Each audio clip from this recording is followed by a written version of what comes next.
आसन्तु जानिबा आजिर 15टी महत्वपूर्ण अनुचिंता। नंबर 1 केबे भी अन्य मानक सहित कथा हैला बेले बड़ पाटी करी कथा हेबा उचित नुहे।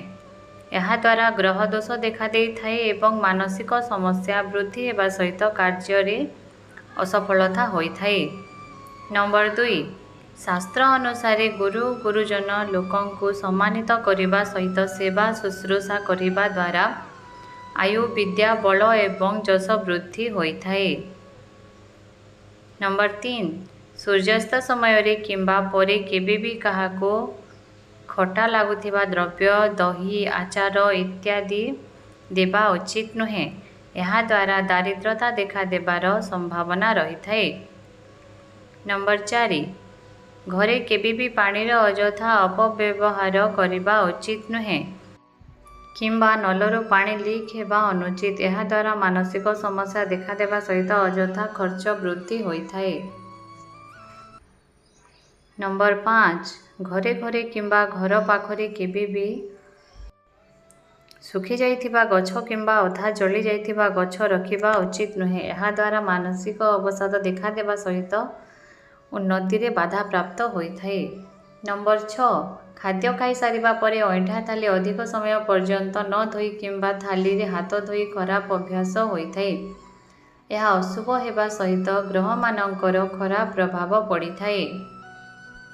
नंबर 7 घरे जोता चपल एठी सेठी पकाइबा एक खराब अभ्यास होई थाए।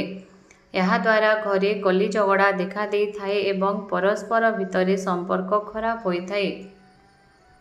नंबर 8 बिना कारण रे एठी सेठी छेप पकाइबा एक खराब अभ्यास होई थाए। यहा द्वारा सूर्य एवं बुध ग्रहंक खराब प्रभाव पड़िबा सहित सम्मान हानि एवं आर्थिक समस्या देखा देई थाए। नंबर 9 राति रे गाधुआ घरे किंबा रोषेई घरे केबे भी खाली बाल्टी रखिबा उचित नुहे। यह अशुभ होई थाए एवं घरे नकारात्मक शक्ति वृद्धि पाई थाए।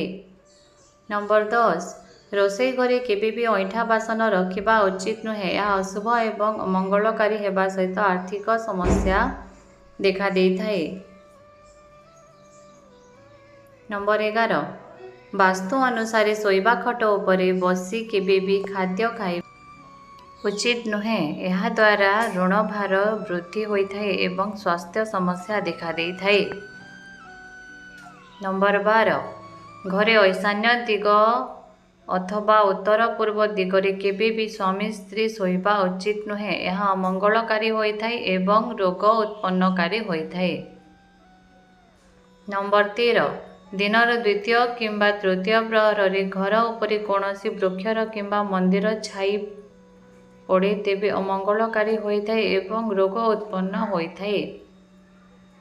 नंबर 14 घरर द्वार बंधरे केबे भी ठिया हेबा उचित नुहे किंबा गोड़ रखिबा उचित नुहे। यह अशुभ होई थाए एवं अमंगलकारी होई थाए। नंबर 15 पाखरे केबे भी चिरा फटा नोट रखिबा उचित नुहे किंबा पर्स रखिबा अनुचित। यह अशुभ होई थाए एवं आर्थिक समस्या देखा देबारे संभावना रही थाए।